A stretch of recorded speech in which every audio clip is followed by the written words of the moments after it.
Kabarnya Anies Baswedan dijegal. Ini ada tulisan yang cukup menarik begitu kan ya. Polemik itu hal yang biasa, apalagi dalam politik.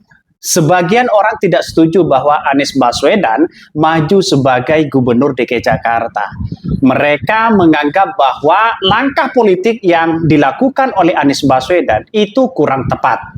Bahkan langkah yang dapat mendongkrak elektabilitas dan kapasitas Anies Baswedan sebagai tokoh nasional dan bahkan global, ya, sebagian yang lain malah menuduh kalau Anies Baswedan hanya melampiaskan ambisinya terhadap jabatan.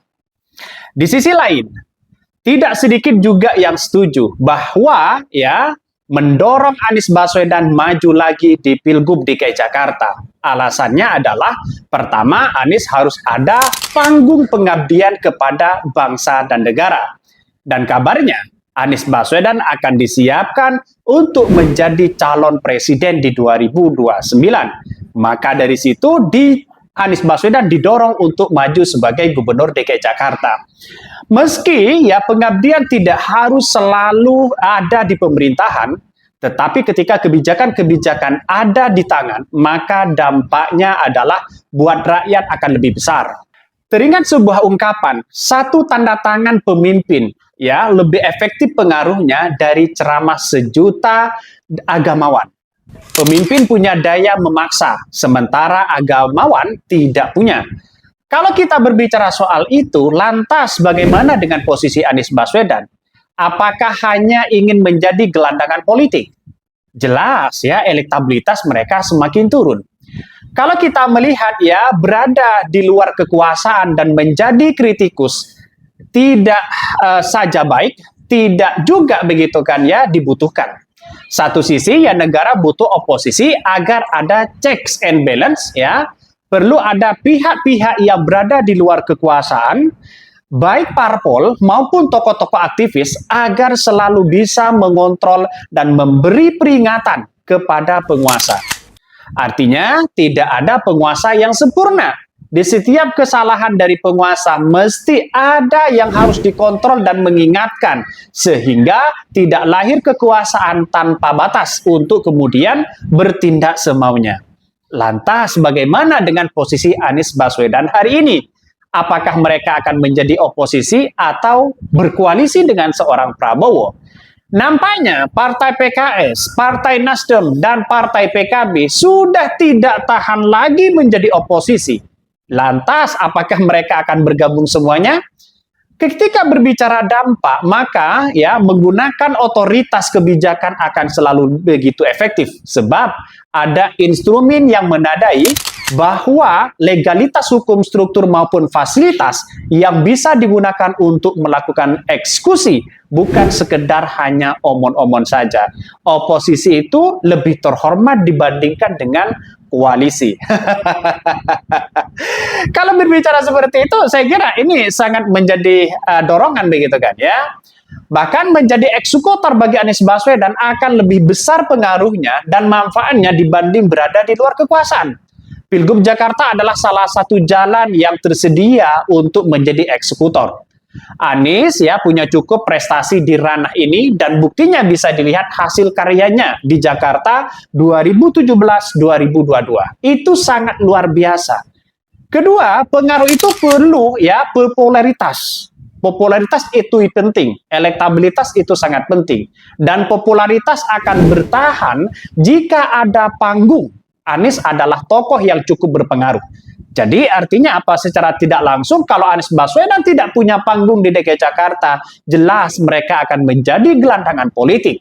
Di era hari ini, bagaimana anak-anak muda seperti Gibran, Kaisang, AHY dan sebagainya untuk menjaga dan bahkan ya digadang-gadang menjadi mempersiapkan diri untuk menjadi sebagai calon presiden di 2024. Akibatnya kalau tidak punya panggung, ya misalnya saya kira Anies Baswedan tidak begitu eksis. Maka skill mempengaruhi publik butuhlah panggung. Dan panggung Gubernur Jakarta itu adalah salah satu saksi dan bahkan dorongan bagi Anies Baswedan untuk maju sebagai Gubernur DKI Jakarta. Kalau tidak seperti itu, Anies Baswedan akan tidak bisa dikenal lagi. Dan bahkan ini terbukti sejak menjadi Gubernur DKI Jakarta 2017-2022, pengaruh Anies Baswedan, ya, pengaruh Anies Baswedan mampu menjangkau tidak saja regional dan nasional, juga global, berbasis pada program dan prestasinya di Jakarta mampu ya bicara ke publik dan bahkan internasional. Inilah salah satu contoh bahwa Anies Baswedan mampu ya mempengaruhi publik, apalagi pemilih rasionalitas yang ada di Jakarta. Saya kira ini bagus begitu kan. Maka secara tidak langsung saya mengakui bahwa Anies Baswedan harus didorong untuk menjadi calon gubernur DKI Jakarta. Kami akui bahwa untuk berpikir secara induktif begitu kan ya, Anies memang jagonya. Anies mampu ya membuat Jakarta laksana Indonesia, bagaimana nuansa-nuansa bahkan ya trennya di Jakarta dan bahkan itu menjadi trending internasional. Kesan lokal dan eksklusif Jakarta hilang ya, yang nampaknya di mata publik adalah wajah nasional. Dalam artian dikit-dikit kalau Anies Baswedan melakukan itu, keberhasilan dikit-dikit yang dilakukan Anies Baswedan akan menjadi dampak dan bahkan dibicarakan secara nasional. Ya, dikit-dikit viral, apalagi mereka punya prestasi begitu kan.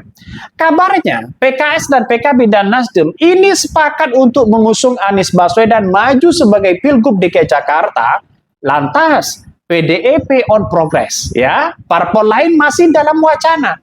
Meski sinyal dukungan dari PKS dan PKB ya dan Nasdem dan bahkan PDIP sudah ada, tidak berarti Anies Baswedan telah aman.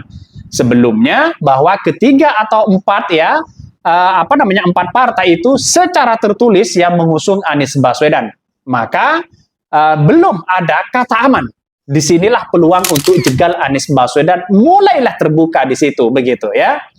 Salah satunya adalah nampak ada upaya yang dilakukan oleh sejumlah pihak untuk menjegal dan gagalkan Anies Baswedan maju sebagai Pilgub DKI Jakarta. Siapa mereka? Pertama, orang yang mau nyagup tapi nggak akan dapat tiket jika Anies tetap maju. Sebab partai-partai yang diharapkan pengusung mereka adalah partai-partai yang sudah memberi sinyal kepada Anies Baswedan. Tokoh-tokoh itu berupaya mendongkrak Anies, baik ke parpol maupun ke publik. Semua sisi kelemahan Anies mulai dibongkar, kasak kusuk dan lobi sana-sini mulai dijalankan. Kedua, ada media mainstream yang konsisten menyerang Anies Baswedan. Intensif ya, sejak Pilpres hingga jelang Pilgub Jakarta. Beberapa pekan ini kita lihat saja serangan makin masif berita tentang Anies Baswedan. Hampir tidak ada yang positif di media sosial. Dianggap gubernur tidak becus. Dianggap gubernur hanya memainkan kata-kata.